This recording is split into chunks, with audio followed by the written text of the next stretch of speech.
Halo teman-teman, perkenalkan nama saya Monika Simanjuntak. Di sini saya akan memaparkan materi tentang jenis penelitian kuasi eksperimen. Pengertian kuasi eksperimen. Kuasi eksperimen disebut juga dengan eksperimen semu atau tidak sesungguhnya. Desain eksperimen merupakan pengembangan dari true eksperimen desain. Desain eksperimen mempunyai variabel kontrol tetapi tidak digunakan sepenuhnya untuk mengontrol variabel luar yang mempengaruhi pelaksanaan eksperimen. Desain eksperimen digunakan jika peneliti dapat melakukan kontrol atas berbagai variabel yang berpengaruh tetapi tidak cukup untuk melakukan eksperimen yang sesungguhnya. Selanjutnya di sini ada model kuasi eksperimen. Yang pertama, time series design. Ciri desain ini adalah grup yang digunakan tidak dapat dipilih secara random. Sebelum diberikan perlakuan, grup diberikan pretest sampai 4 kali dengan maksud untuk mengetahui kestabilan dan kejelasan keadaan grup sebelum diberikan perlakuan. Di sini contohnya. Contoh perhitungan dari uji Peretti-test dengan rumus yang dapat Anda lihat di slide. Selanjutnya yang kedua ada non-equivalent control group design. Desain ini hampir sama dengan pretest post-test control group design, tetapi pada grup eksperimen maupun grup kontrol tidak dipilih secara random. Berikut adalah gambar contohnya. Di sini kita menggunakan rumus Mann-Whitney dan uji Wilcoxon.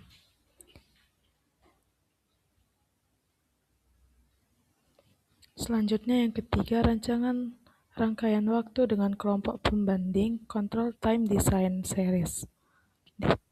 Pada dasarnya rancangan ini adalah rancangan rangkaian waktu, hanya saja menggunakan kelompok pembanding atau kontrol, di mana kelompok eksperimen dilakukan pretest dan dilakukan perlakuan dan mendapatkan hasil post-test.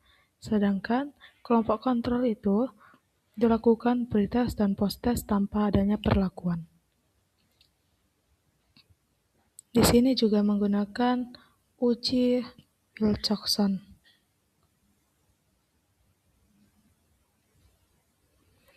Selanjutnya, yang keempat, rancangan seperti sampel pretest post-test.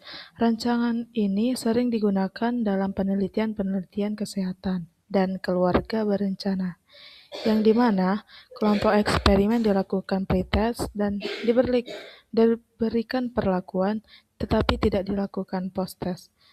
Dan kelompok kontrol tidak diberikan pretest, tapi diberikan perlakuan dan diberikan post-test. Pada desain yang keempat ini dilakukan perhitungan uji T, yang dimana rumusnya dapat dilihat dari slide di atas.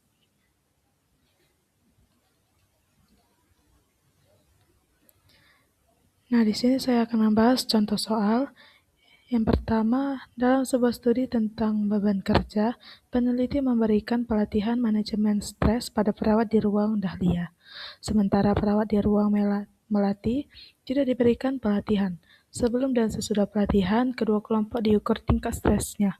Desain ini disebut A one-shot case study, B post-test only control group design, C non-equivalent control group design, D time series design, dan E pretest only design.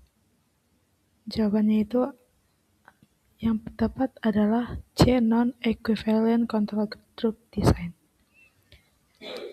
Contoh soal yang kedua, peneliti ingin melihat dampak kebijakan parkir berbayar terhadap jumlah kunjungan pasien.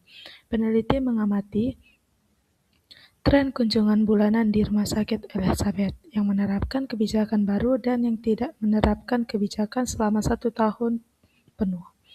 Pengamatan dilakukan setiap bulan, baik sebelum maupun sesudah kebijakan di RS Elizabeth dimulai. Desain ini paling tepat disebut as One-shot case study, B. Randomized control trial, C. Non-equivalent control group design, D. Static group comparison, dan E. Control time series design. Dari soal sebelumnya, jawaban yang paling tepat adalah E. Control time series design.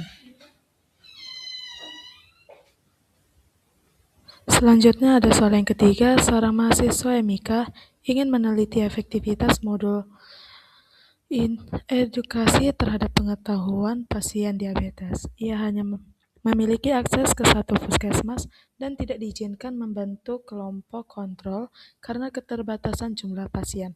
Namun ia ingin memastikan hasil penelitiannya bukan karena faktor kebetulan. Desain kuasi eksperimen mana yang paling disarankan? A. Control time series design, B. Cross-sectional design, C. Protest only design, D. Time series design, dan E. Non-equivalent control group design. Dari soal sebelumnya, jawaban yang paling tepat adalah D. Time series design. Nah teman-teman, sekian dari materi yang pertama. Kita masuk kepada materi berikutnya yang berjudul jenis penelitian true experiment. True experiment design menurut Sugiono dalam Hidayat 2015 adalah desain penelitian dengan tingkat ketelitian tinggi karena menggunakan sampel yang dipilih secara acak pada kelompok kontrol dan perlakuan, serta mampu mengontrol variabel luar sehingga disebut eksperimen murni.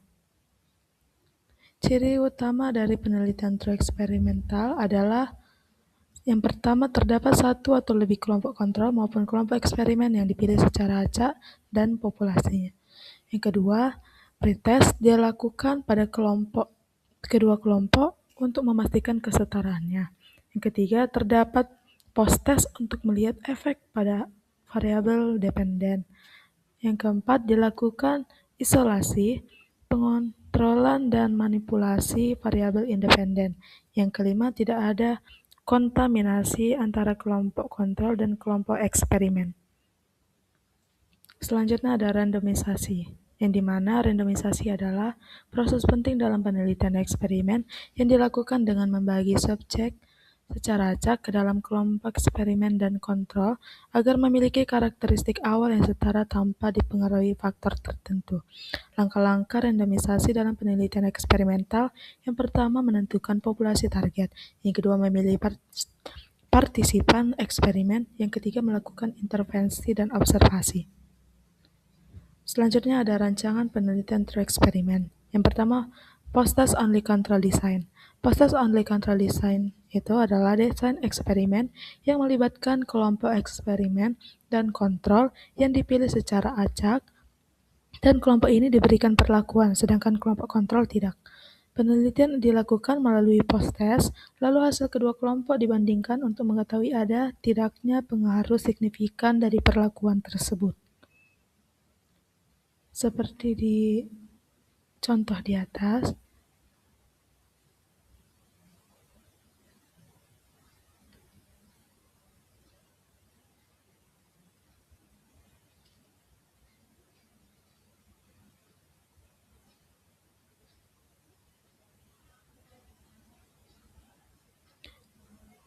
Dan yang kedua, pretest post-test control group design, yang dimana desain penelitian eksperimen yang dilaksanakan dengan adanya kelompok eksperimen dan kelompok kontrol yang dipilih secara random dengan melihat hasil pretest.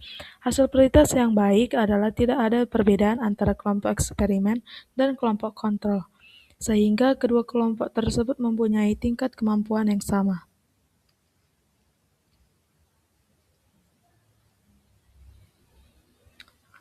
Contohnya itu dapat dilihat dari gambar di atas, yang dimana kelompok A diberikan pretest, diberikan perlakuan, dan diberikan post-test. Kelompok B diberikan pretest, tidak diberikan perlakuan, tapi diberikan post-test.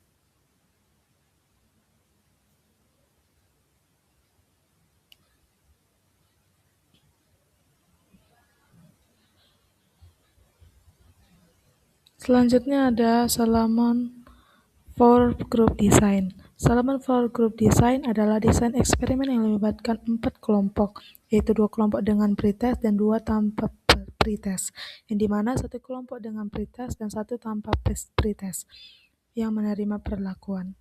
Desain ini digunakan untuk mengatasi kelemahan validitas eksternal pada rancangan pretest post-test, khususnya pengaruh pretest terhadap respon subjek terhadap perlakuan. Yang dimana contoh di atas dapat dilihat.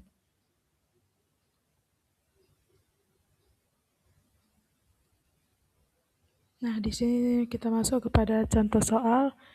Yang pertama, seorang peneliti ingin menguji efektivitas obat pereda nyeri baru, dan peneliti memilih 100 orang secara acak, lalu membagi ke dalam 2 kelompok secara acak. Kelompok A diberi obat baru dan kelompok B diberi placebo. Peneliti hanya mengukur tingkat nyeri partisipan setelah obat bekerja, tanpa melakukan pengukuran di awal untuk menghindari bias subjektif partisipan. Desain yang digunakan adalah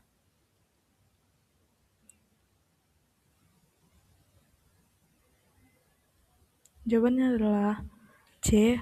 Post-test only control group design. Selanjutnya adalah contoh soal yang kedua. Seorang peneliti menyadari bahwa jika ia memberikan pretest yang sama dengan post-test, partisipan mungkin akan menjawab lebih baik di akhir penelitian, bukan karena intervensi, melainkan karena mereka sudah mengingat soal dan ujian pertama. Desain manakah yang paling efektif?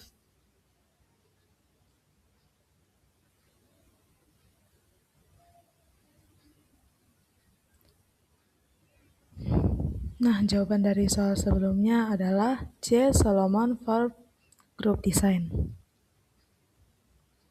Selanjutnya kita masuk kepada contoh soal yang ketiga. Dalam desain Solomon for Group Design, peneliti membagi subjek secara acak ke dalam 4 kelompok. Kelompok mana saja yang tidak menerima pretest?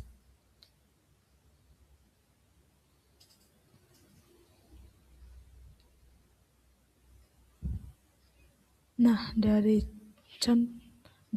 soal sebelumnya, jawaban yang paling tepat adalah yang B, kelompok 3 dan 4.